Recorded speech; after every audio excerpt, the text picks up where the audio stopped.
enojaba, inclusive algunos sectores del campo decían que estábamos hablando de cualquier pavada. Bueno, fíjense, escuchen, vean el informe que presentamos hace 15 días y van a ver lo que estábamos planteando. Estas cosas realmente uno las va viendo, estimada Candelaria, porque se da cuenta del deterioro que hay dentro del ámbito federal en la economía regional de distintas provincias, ¿no? Exactamente, exactamente. Bueno, no en vano, viste las medidas que va implementando el gobierno respecto de los productos regionales, porque se va dando cuenta, pero tal vez es de tarde, porque recomponer una economía regional no se hace de un día para el otro, y los productos regionales conquistan mercados que les llevan mucho tiempo conseguir. Entonces, si vos después, por una cuestión de tipo de cambio, de dólar atrasado, no podés exportar y perdés ese mercado, va a llevar mucho tiempo volver a lograr que te compren productos argentinos de la agroindustria o de cualquier otra, en mercados que tenés que dejar atrás porque no sos competitivo con países vecinos como Brasil, Uruguay, Paraguay, etcétera.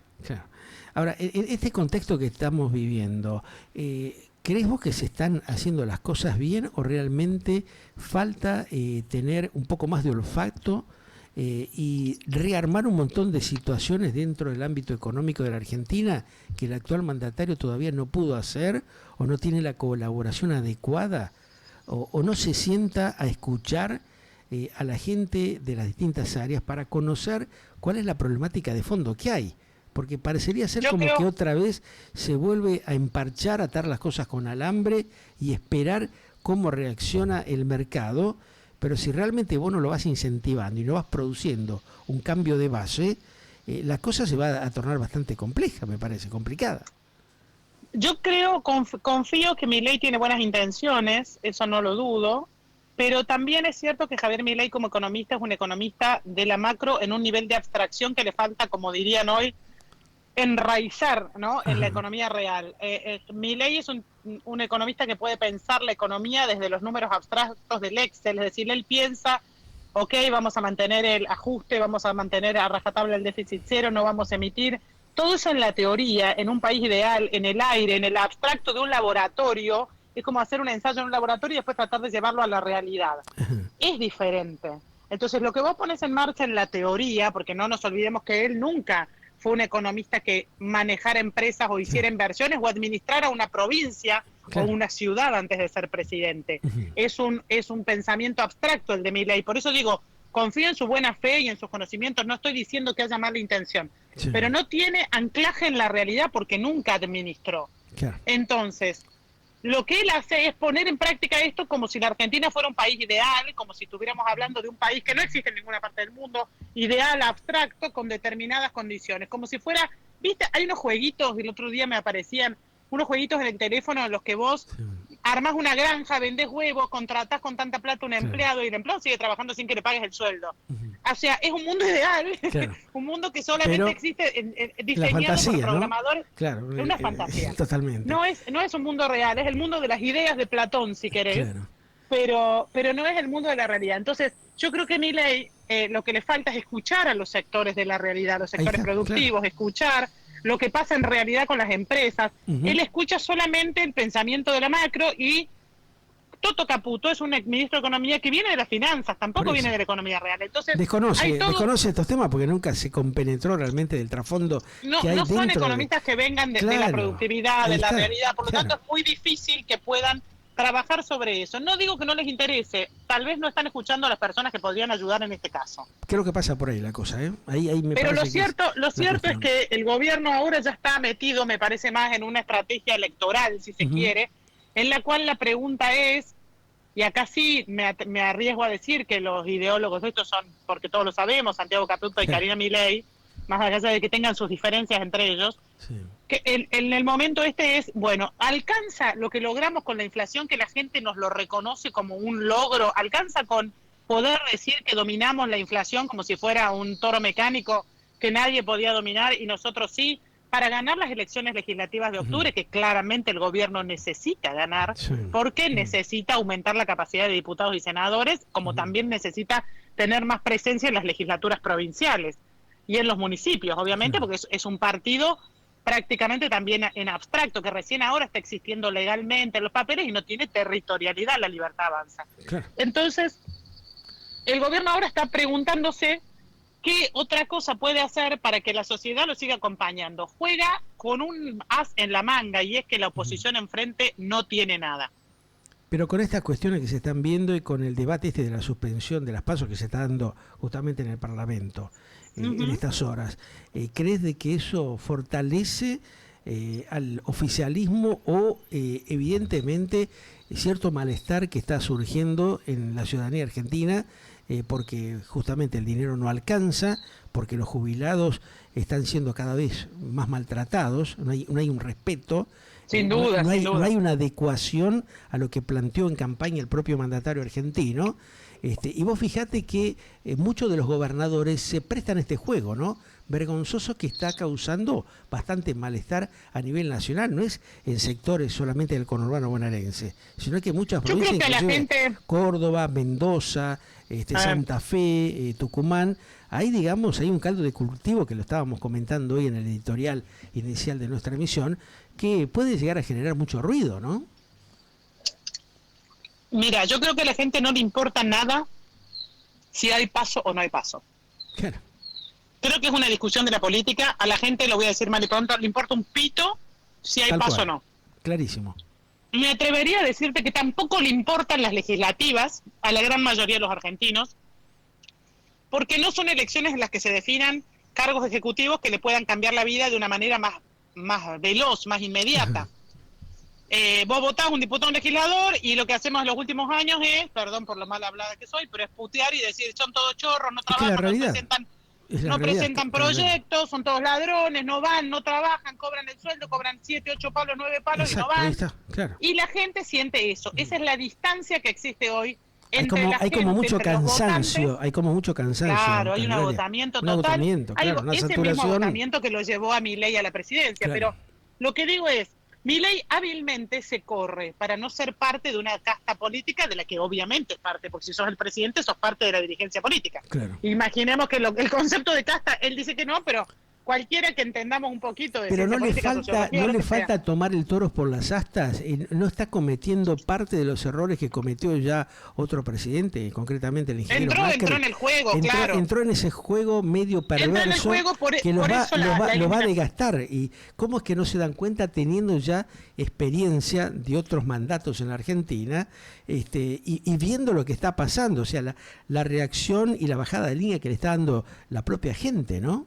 Yo creo que Milei confía en el vínculo que la gente estableció directo con él. Fíjate que la eliminación de las PASO es básicamente un ardid para limpiarlo al PRO. Ajá.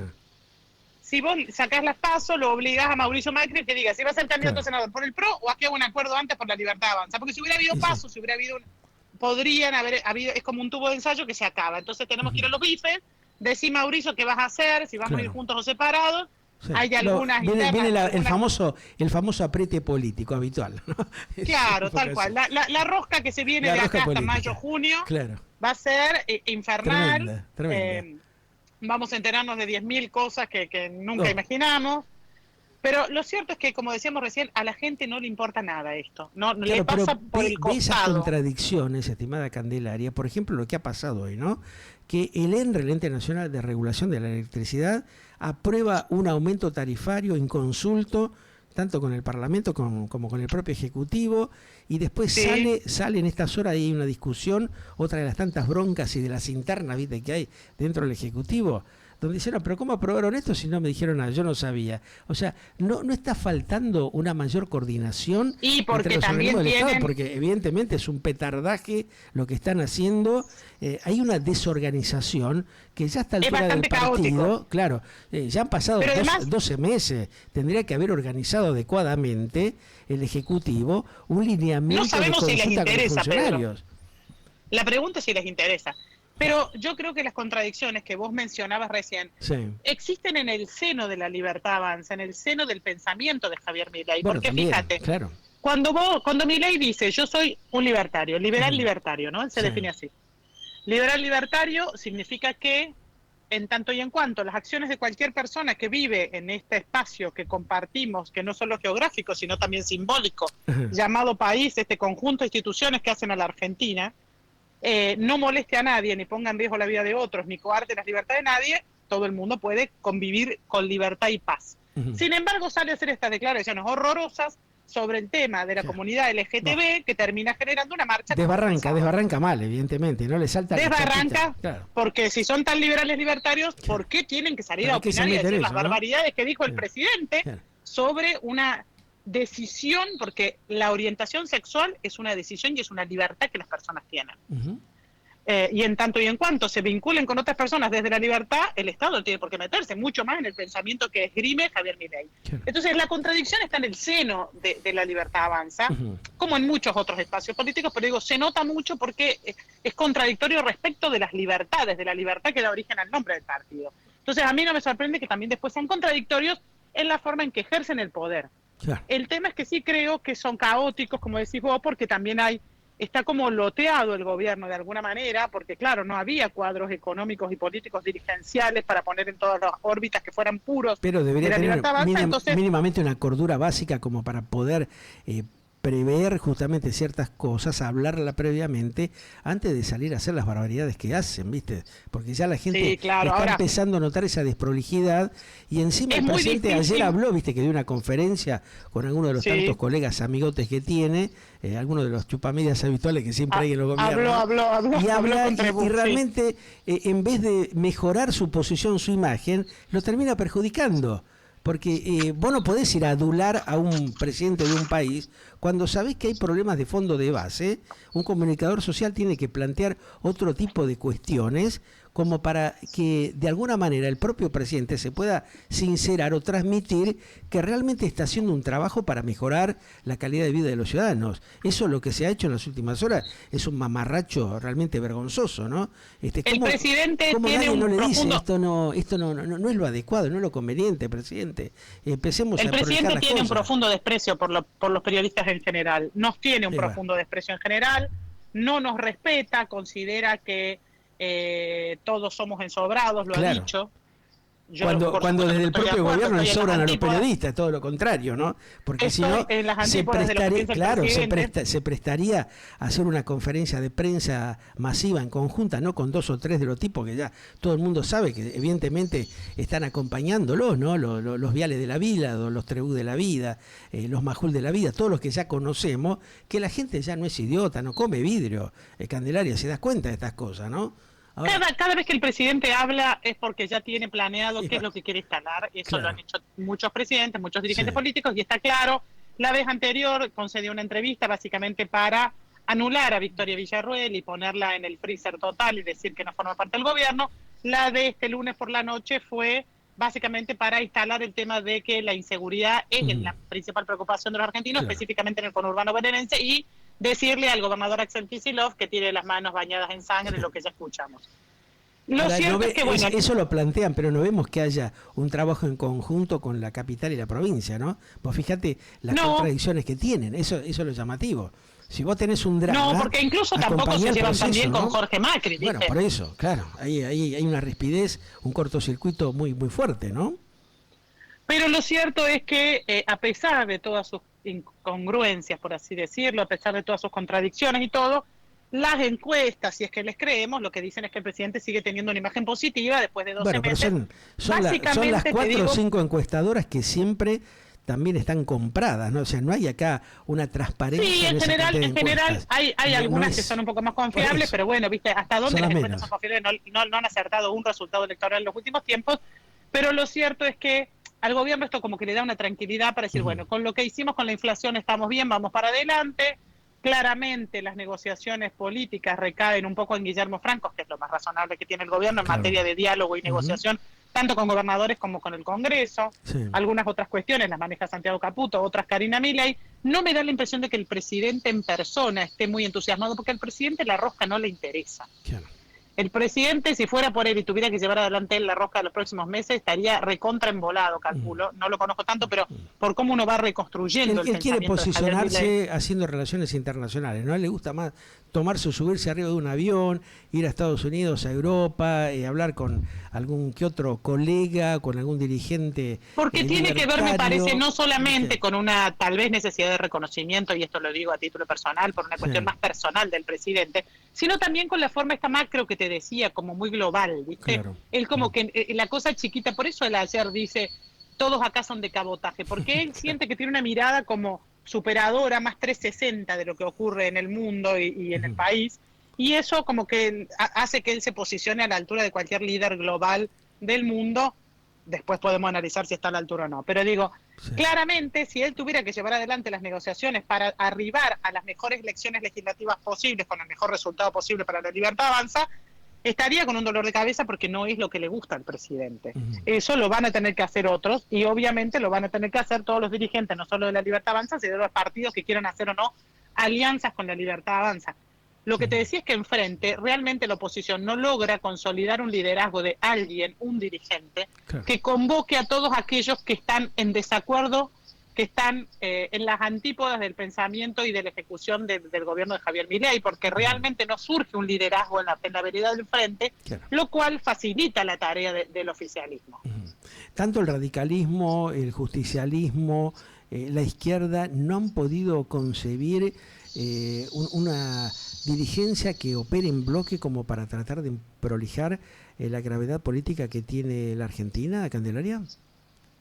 No, no hay. Yo creo que ahí hay un error originario, grave a mi manera de ver, tal vez suena un poco exigente lo mío. Sí. El peronismo en sus distintas expresiones, sea con Cristina, sin Cristina, el peronismo como movimiento social, no ha hecho la autocrítica necesaria de lo que ha pasado en los últimos 20 años en la Argentina durante sus distintos gobiernos. Sea el de Néstor Kirchner, el de Cristina Kirchner, el de Alberto Fernández, y si querés alguna porción del peronismo incluso de la época del menemismo. No hay una autocrítica como la que hubo en su momento cuando el peronismo pierde las elecciones del 83, con Alfonsín, que tomó un tiempo, pero fue el Congreso de Río Hondo, el surgimiento de la renovación peronista. Eso no ocurrió ahora, no hay nadie diciendo, che, la verdad que nos mandamos un montón de macanas y por eso la gente está tan irritable, por eso la gente está tan cansada, por eso la gente está tan desilusionada. ¿Cómo volvemos a enamorar a la gente? ¿Cómo volvemos a acercarnos a la gente? ¿Cómo nos encontramos de nuevo? No solo porque queremos sus votos, sino porque necesitamos escuchar lo que la gente necesita para saber qué es lo que quieren que le resolvamos para vivir en un país mejor. Eso nadie parece preocupado por escuchar lo que le pasa a la gente, o al menos debe haber muchísimos dirigentes que no conocemos, que no tiene perfil tan alto y que trabaja en los barrios, pero digo, de aquellos que son más mediáticos o que tienen algún lugar de coordinación, no surge un liderazgo capaz de haber dicho, miren, pedimos perdón, nos mandamos un montón de macanas, pusimos lo mejor que quisimos, nos salió medio mal, nos salió como la mona, pero acá estamos dispuestos a intentarlo de nuevo. Queremos escuchar qué dicen ustedes, hacia dónde quieren que vamos.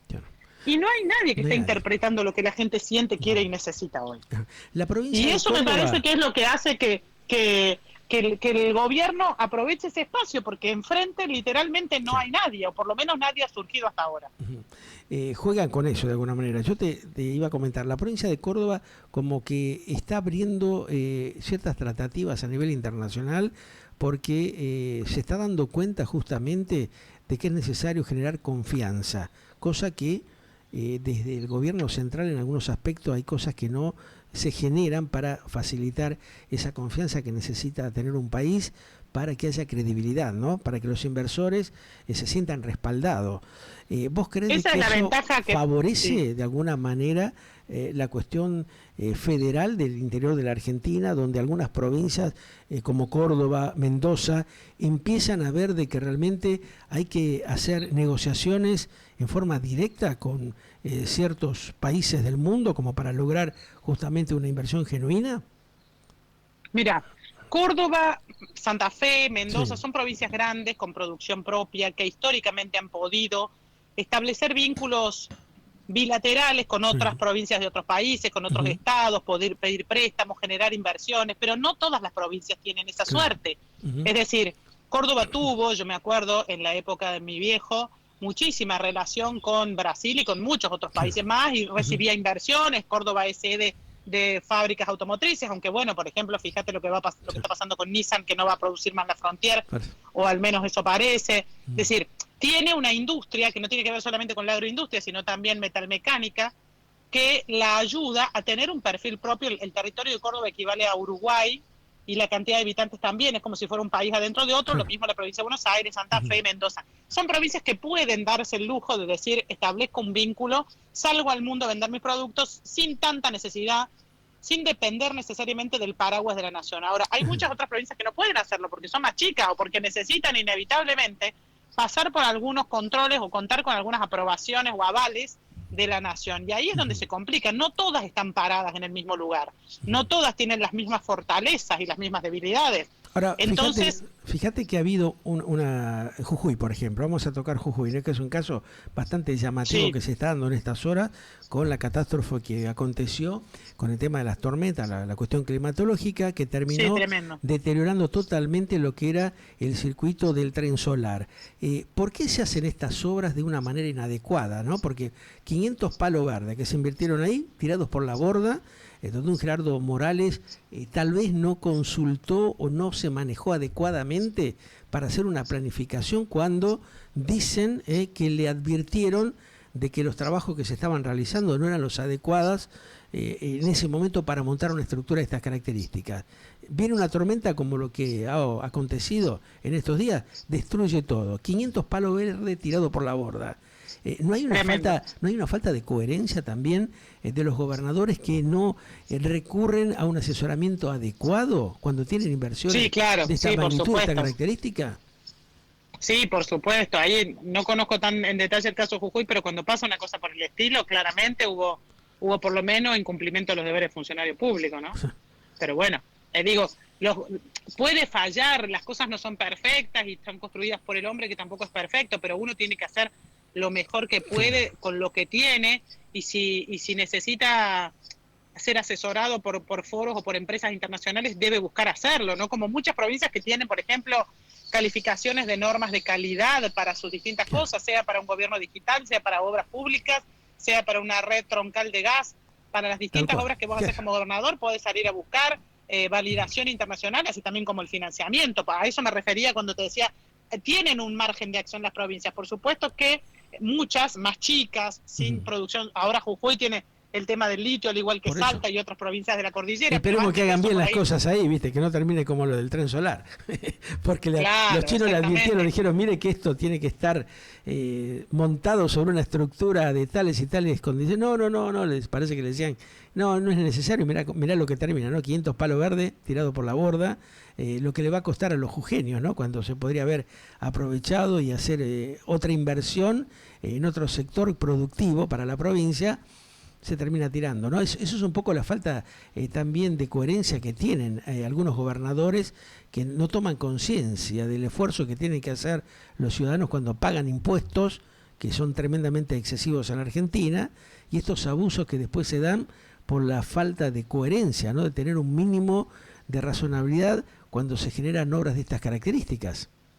Absolutamente. Fíjate que volviendo a lo que dijo Milei anoche en la entrevista esa, dijo, nosotros vamos a bajar impuestos, pero no habló, por ejemplo, de algo que me parece que esta sería una gran oportunidad. Ojalá, a lo mejor no lo dijo, lo va a hacer, hay que esperar un poco, pero no habló de una reforma impositiva, esto que vos dijiste. Hay impuestos en la Argentina que son injustos. Yo lo digo siempre, es injusto que cualquier autónomo, yo como periodista soy autónoma, IVA responsable inscripta, hay escribanos, abogados, ingenieros, médicos que son IVA responsable inscrito para facturar sus servicios, y llega un momento en que pagas una alícuota de ganancias que el índice, la alícuota es del 35%, la misma que paga una multinacional. No puede ser que la ganancia que pague una persona física autónoma hasta cierto monto razonable sea la misma que la que paga una empresa multinacional que tiene filiales en todo el mundo. Empezando por ahí. En ningún lugar pasa esto que sucede en la Argentina. Y bueno, por eso entonces, el proceso que tenemos. Diversificar, ¿a qué le vamos a cobrar el IVA al 21%? A los alimentos, todos los alimentos van a pagar el IVA al 21%. Bueno, el gobierno terminó de dejar morir como correspondía y como estaba especificado el impuesto país. Pero la verdad es que durante varias semanas se dijo que iba a pensar en algo para que el dólar tarjeta fuera tan caro como era antes cuando estaba el impuesto país. Finalmente no lo hizo. Pero digo, hay muchísimos impuestos distorsivos en la Argentina que hay que revisar. Tal vez sea más marketinero decir vamos a bajar impuestos, no tengo duda que es más marketinero. Pero lo más responsable sería plantear una reforma impositiva integral, llamar a los mejores tributaristas, llamar a los mejores fiscalistas para saber en qué medida eso te va a generar una caída de la recaudación y hacer una cantidad de proyecciones para decir, bueno, esto es lo más justo, esto es el ideal de lo que debería ocurrir, esto es lo que podemos hacer y vamos a ver cómo sale. Bueno, Claro. pero en el marco de un plan integral, no reforma impositiva, no vamos a bajar impuestos así como, bueno, te saco tal impuesto y ponete contento. Claro. Evidentemente hay como un favoritismo hacia las grandes corporaciones, pero no se está poniendo el ojo en la problemática que tienen las pymes y los pequeños comerciantes, ¿no? Los monotributistas o aquellos que aportan un caudal impositivo que es muy fuerte y que va deteriorando todo el sistema económico, ¿no? Claro, absolutamente. Todavía hay mucha incertidumbre, aunque ya está más claro el rumbo del gobierno y hacia dónde va, pero hay mucha microeconomía que depende de algunas medidas que están vinculadas a la macro y que termina siendo duramente afectada, Claro. y parecería que por ahora no la están mirando. ¿Eso pone en alto riesgo la credibilidad de un país, Candelaria?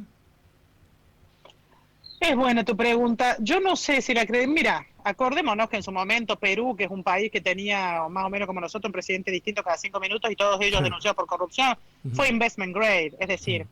la credibilidad en qué términos, ¿no? La credibilidad en términos de lo que nos califican los bancos internacionales o las calificadoras de riesgo tiene más que ver con los números de la macro y las cuestiones financieras que con la política. Ahora, cuando ya pasás al tamiz de otros organismos, tipo organismos multilaterales, nos guste o no nos guste, como Banco Mundial, BID, FMI, Sí. y ahí miran un poco también la seriedad de los acuerdos en el Congreso, la coherencia en la toma de decisiones de un ejecutivo. Le pidieron a este gobierno que aprobara un presupuesto porque eso era más creíble para prorrogar el acuerdo de facilidades extendidas con el fondo, pero el gobierno se siente más cómodo prorrogando una vez más el presupuesto que ya viene del 2023 y no se desveló por aprobar el presupuesto. Es decir, no sé hasta dónde la credibilidad de un país termina teniendo que ver específicamente con las medidas económicas, o es un mix entre el clima político y también una cuestión medio resultadista, un poco bilardista, para decirlo en términos futbolísticos. ¿Vos crees que el mandatario argentino está preocupado e intenta de alguna manera fortalecer los lazos con Donald Trump?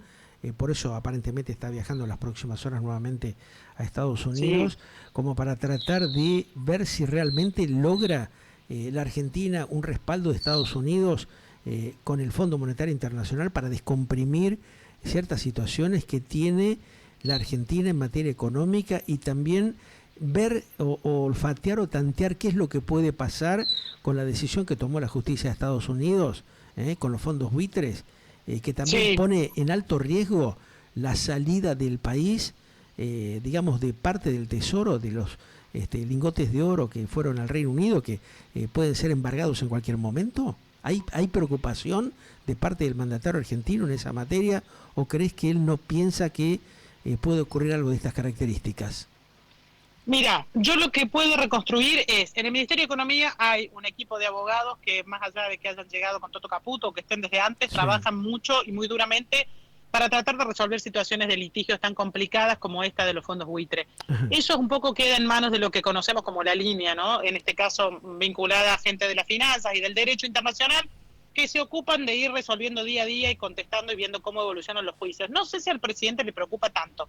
Sí tengo claro, por lo que he podido hablar con fuentes de Casa Rosada, que al presidente sí le interesa fortalecer su vínculo con Trump. Por supuesto que le interesa para poder conseguir un acuerdo con el fondo, pero también me parece que le interesa a título personal, porque lo que más le interesa es formar parte de esta internacional liberal, por decirlo de alguna manera, de este espacio internacional de la derecha, en la cual Javier Milei se siente súper cómodo, ya ha participado de varios foros en España, en Estados Unidos, y él se siente parte en esa comunidad de dirigentes de la derecha de distintos países del mundo. Giorgia Meloni, Donald Trump, Seguro. ahora no está en funciones, pero en su momento Jair Bolsonaro, es decir, una serie de líderes del mundo que están bien a la derecha en términos ideológicos y económicos, y él se reconforta sintiéndose parte de eso. De alguna manera podemos decir de que el Mercosur va a quedar en stand-by momentáneamente mientras Javier Gerardo Milei en el gobierno y Lula da Silva en el de Brasil. No puede haber algún acercamiento porque ahí estamos perdiendo un mercado y un intercambio comercial que podría haber favorecido fuertemente a la Argentina. Sin embargo, eso no se va a dar. ahí daría la impresión de que el pragmatismo puede triunfar por encima de la ideología. Si Argentina ve que necesita hacer alguna cuestión vinculada al Mercosur, seguramente se avanzará, aunque está difícil, obviamente la relación no es la mejor, ¿no? Sí. Como dicen algunos, va a tirar la toalla igual que hizo con China, ¿no? Que terminó probablemente termine en una cosa como pasó con China. Y claro. los chinos al final no molestan, no piden nada, hacen lo suyo. Bueno, sí, probablemente termine diciendo que Lula tampoco molesta tanto. Claro.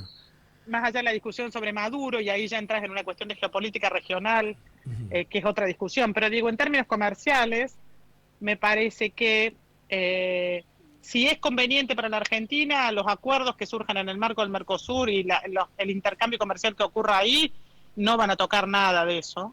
Aunque por ahí tampoco promuevan profundizarlo al Mercosur, ¿no? Pero eso es muy probable que así sea. La Argentina tiene un 2025 complejo, ¿se pueden llegar a descomprimir situaciones en materia económica o crees de que la situación va a perdurar prácticamente durante los próximos meses? El año es mejor que el año pasado, sin duda. El feroz ajuste que aplicó Milei ya lo sentimos todos, en mayor o menor medida en nuestro bolsillo, en nuestra vida, en nuestra mesa, en todos los frentes.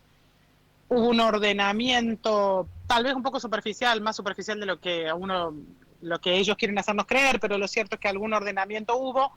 Me da la impresión que la gran preocupación es cómo haces que la economía reactive después de que estabilizaste la inflación.